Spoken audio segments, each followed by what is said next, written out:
Get your numbers up. I had to get my numbers up. Now Jerreau, What's happening? Ohio's own. Yes. What's going on, sir? Welcome to the stash. How you feeling? Feel good. Even better after last night. I was about to say, I know you're feeling extremely good after Yeah. last night. You are, before we get into any music stuff, any of that stuff, you are an unabashed Cleveland Cavaliers homer. And last night, LeBron and Kyrie went off for 82 points together.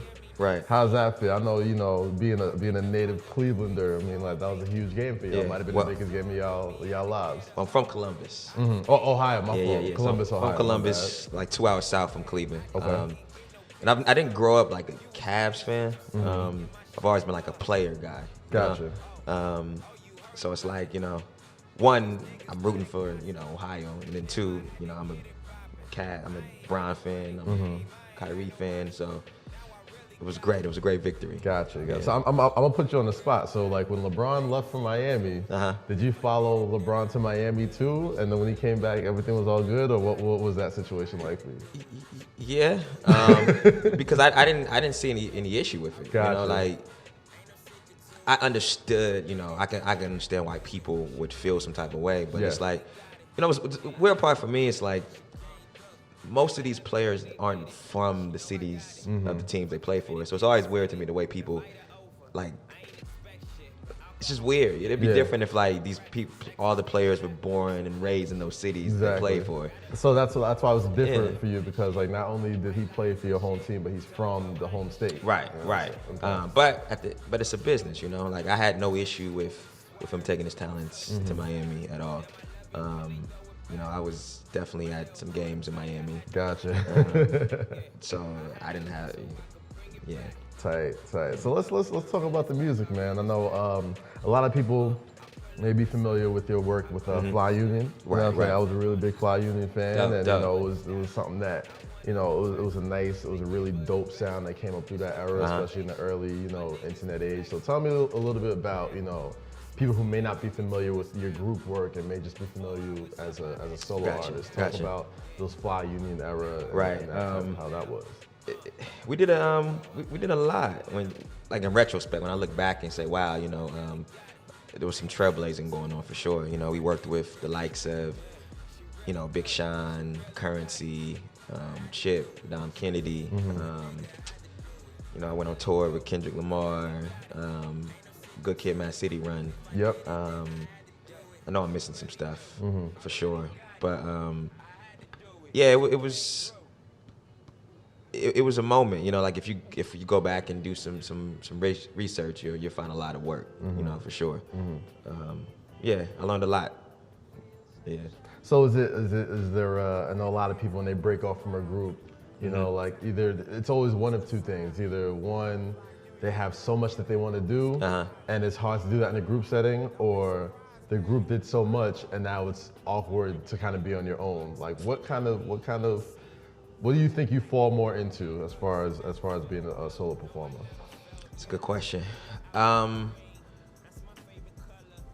Maybe because when the group broke up, like it wasn't a big thing in the public, So it was very private, and if you knew, you knew. So I think that allowed everyone to just take a step back, have a clear their mind, and decide how they wanted to pursue, or what they wanted to pursue, and how they wanted to pursue it. Yeah. So for me, it's really almost like, it's weird, but I'm a new artist, As much stuff that we did in the past, there's still a lot of people who don't know about Fly Union and don't know who Jerreau is. So with this project, it's like a reintroduction of sorts, Gotcha.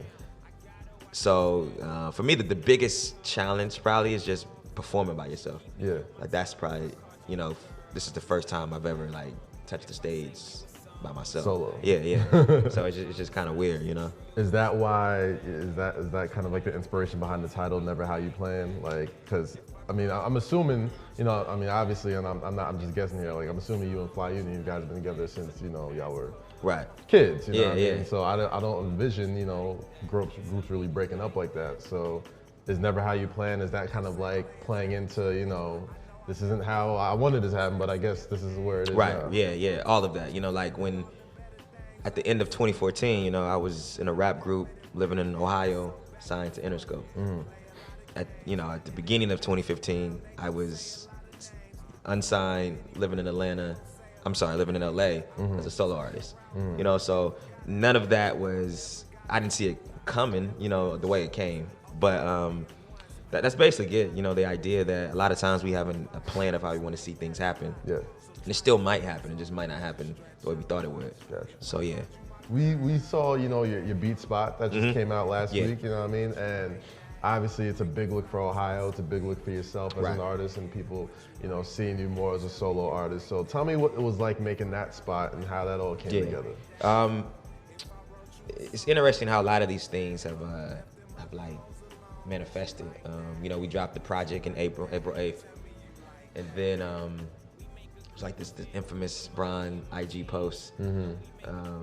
And then I did a showcase in LA. Describe the Bron IG IG post for people who may not be familiar. So this isn't the first time Bron has posted anything related to my music. But it's the first time there's been like footage of him like listening and dancing and singing along to the music. So I think it just had a different dynamic, allow people to hear and see, and it was like, oh, I like this, I mean, not only was it Bron, but the song was actually dope. Yeah. So then I did a showcase in LA, and I invited a lot of industry friends and people that we've met over the years and that we know, from beats to labels, just industry guys, and I think that was a big thing because a lot of them may not have ever saw me perform, or B, it was like the who's who in the room, Gotcha. So it's kind of like, oh, so-and-so is here. Maybe I should really be paying attention. Yeah, You know what I'm saying? That must be a big deal if all these guys came exactly. out. Yeah. And then a few weeks later after that, Beats hit us up and said, yo, we want to do this activation. I want to use Really Got It for our Be Ready campaign. Want to shoot a video for it. And, I'm not going to say no. Exactly. So I said, let's do it. So I think the best part about that is actually coming home. Because they were tossing around the ideas of doing it in New York or doing it in LA or doing it even in Toronto. Yeah. Because at the time they were playing Toronto. Okay. And so it was like, nah, I mean, if we're going to do a video in Ohio, I have to do it in Columbus, So I went back home. We touched like places that I grew up and ate at, played ball at, and all my family was in the video too. So that was big. So just being from Ohio, especially now, I mean, it seems like the whole world's kind of like focused on it right this second, between the NBA Finals, between ESPN with the Believe Land, right? Anything like there's this big, what's the word I'm looking for? There's this big sense of unity in that state. You know what I mean? Like, because it almost seems like they don't, they've been like the Charlie Brown of sports. Like they get very close, and then things happen. Right. So how important was it for you to make sure that not only just represented that beat spot didn't just represent yourself, but just represented your hometown and the places you grew up and the people you grew up around? I think it's very important because there's still people who, I don't know how, like with the internet, and I don't know how people think like there's cows walking around. You know what I'm saying? Like, like what are you talking about? Like Columbus is a top 15 city in the nation, you know? Like Ohio has the most metropolitans of any state. So it's like, it's a lot of industry there. Like it's a lot of economic power. I mean, mind you, like any. I mean, you got the Buckeyes there. It was the biggest, the biggest college sports. Exactly. In the country. And you got LeBron James and And historically, like Ohio, is responsible for a lot of great music. Like you go back to the, the Isley Brothers, the OJs, Rock and Roll Hall of Zap Fame. Band, all of that jazz. So it's just weird to me how people like overlook Ohio sometimes. Like I mean, we arguably have one of the greatest basketball players of our generation. Yeah. And then his team are doing stuff that nobody in any industry is doing. So yeah. Do you think that people, because as music fans, people are very territorially based. It's like, oh, this guy's from LA, I gotta support him. This guy's from New York, I gotta support him. Do you think sometimes that plays a part in people being, attracted to your music because there's not so much hometown I'm a New Yorker. I'm a New Yorker. Right. I'm from Compton. I'm from Compton. There's not really like, oh, from Columbus. You know what I'm saying? Like, do you think that plays a part to people gravitating towards your music? And I don't know, because it's weird. So to your point, like, I notice, like, people talk about Ohio like it's one city, you know, you know, but the only like LA, like you know, when people say they're going to Cali, you go into LA. Yeah, you know what I'm saying, like, so it's interesting, because I don't know if it's that much like camaraderie amongst us. But you almost have to take that approach to push people through the Gotcha. noise. You know what I'm saying? Like, because we look at, I always tell people, like, it's like a numbers game. Like, you got what? Don't quote me, but how many people? Like 9 million people in LA. Yeah. You know, and it's like 1 million people in Columbus. So 5% of 9 million is a lot more than 5% of 1 million. So it's almost like you got artists in LA who can go platinum in their own cities. You know? Yeah. Very true. And we just can't compete with those numbers, you know. So you almost have to have everybody in the state, even if you don't like it, you know, pulling for it. Exactly. Yeah. So let's talk about the new project, Never How You Plan. Yeah. You know, we spoke a little bit about, like, you know, your journey to get there, to go Right. solo and perform by yourself. But talk a little bit more about, you know, the inspiration behind that album, and you know, what was kind of like your mindset going into it, especially striking out on your own for the first time and just being indie, and you know, just kind of like the maturation of that process. How was that for you? Well, I started it, or start conceptualizing it when before the group broke up. But then I didn't really dive into it until after, you know. So when I was listening back to some of the songs that I was working on at the time, it was almost like subconsciously I was like speaking for what was about to happen, you know. So it's kind of weird when you think about it. But it was a process for sure. I mean, there was times, you know, when I was like, you know, do I want to do this anymore, you know? Yeah.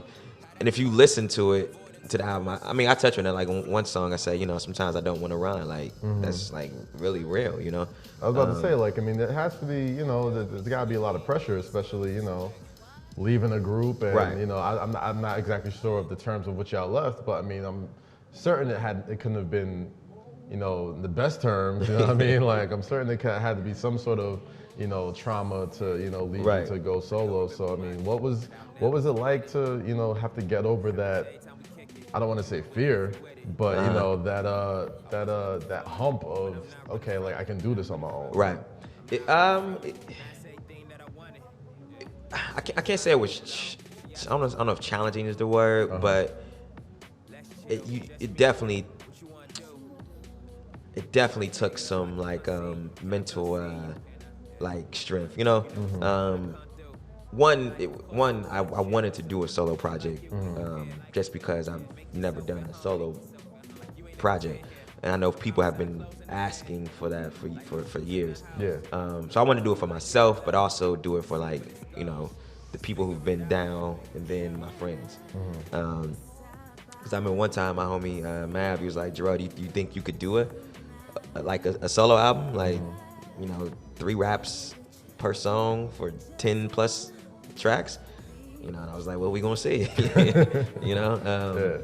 So yeah, I think it was more so just doing it, you know, like getting over the mental blocks and just doing it, you know. Okay, all right. Yeah. Is there any specific song that stuck out to you the most, as far as, like, you know, just as a consumer, as a listener? What's the one song on that project that made you feel like, okay, this is it, like, this is, you know, I need if I stop right now, this is the stamp that I leave, that I want people to hear? Like, what's that one song for you on Never How You Plan? Just one? Yeah. You can name a couple, but Okay. what's, you know, one that sticks out the most? It's tough. It's tough because it's so personal. And I guess all my music is, like, I really don't, like, I live. Can't rap third person. Yeah. I can't. Like, I have to live life and then create. Wow. There's probably at least 4 that just keep coming back. Persevere, it's the first track, intro joint. Really Got It, Make a Play. Now I'm about to start naming the whole album. I mean, I do like Make a Play. I mean, Make a Play is a yeah. very relatable song as far as like, you know, getting to one point in your life and then having to, okay, like something's Right. got to give. Like something type gotta song. shake, So, like- yeah, exactly. But even Hold It Down, like I like that. There's a lot of things I touch on that song. I like that song. Okay. I don't know, man. It's tough. It's tough. I mean, hey, it's you know that's a good response Yeah. because you know if it's personal music and it's stuff that you really live, then it's hard to just be like one song. Right. You know, Definitely. All right. So last couple questions I want to ask is just tell me a little bit about you spoke on it a little bit, but I'd just like to expand upon it. What's your personal relationship with LeBron James? I mean, like I know he's been a fan of your stuff for a while, Right. and he's always shouted you out and. That LeBron Beats family, and that I know he had to have played a little bit of a part in that. So, Right. how's that been for you guys, Right. especially since you've gone solo? It's always love. Like it's hard to explain. Like that's the homie. Yeah. I know we hang out when we're in the same cities. We have, I'm friends with, his friends, Yeah. So it's like, He keeps a tight circle. He doesn't let a lot Yeah, of people, yeah. he doesn't let a lot of people in. So, right, and it's you know. very tight knit. And it's a lot of smart guys, So, that's the homie, yeah. Definitely. All right, cool. And lastly, what's next for you? I mean, as far as this album, and are you hitting any shows? Are we putting out more videos? Definitely. What's the move? Ideally, I'll be on the road or something. Like that's the real goal. Like I really want to get on the road and and push the record, push the album. Like I really feel like that's where you really, like make your name and create a legacy, like on the road. Like and that's where you really can make some money too. So yeah, I'm ready to get on the road. Then maybe by fall, winter, start working again.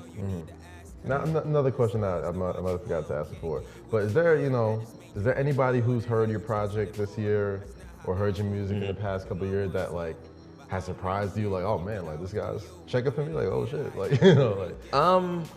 Wow. It's a good question. I guess the funny thing for me is how like labels are calling again. Sending those emails. Hey, are you unsigned? It always happens. So that's probably the most funny to me. It's just the idea of being a new artist now and like the new energy that people have when it's something new and something fresh. That's probably it. And a lot of athletes definitely have been like really vibing with the sound. I definitely make a lot of sports references. So maybe that's it. I don't know. It's right up your alley. Yeah. So maybe that's it. But a lot of athletes definitely like been using this music for the workout videos on IG and whatnot. So I think that's dope. All right, dope. Is there anything lastly you want to? I just want to say, Never How You Plan is out on all media outlets. Tidal, Apple Music. What else is it? Spotify, SoundCloud, all that jazz. So I would prefer that you buy it, but if not, you can stream it. On Go to SoundCloud. Apple, go to Tidal, spend the $10, man. Support artists. Support artists. But yeah, I think it's a solid body of work. Yeah. Jerreau, thank you for coming for through, having man. You're always welcome, Hell bro. yeah. Thanks. And go Cavs, I guess.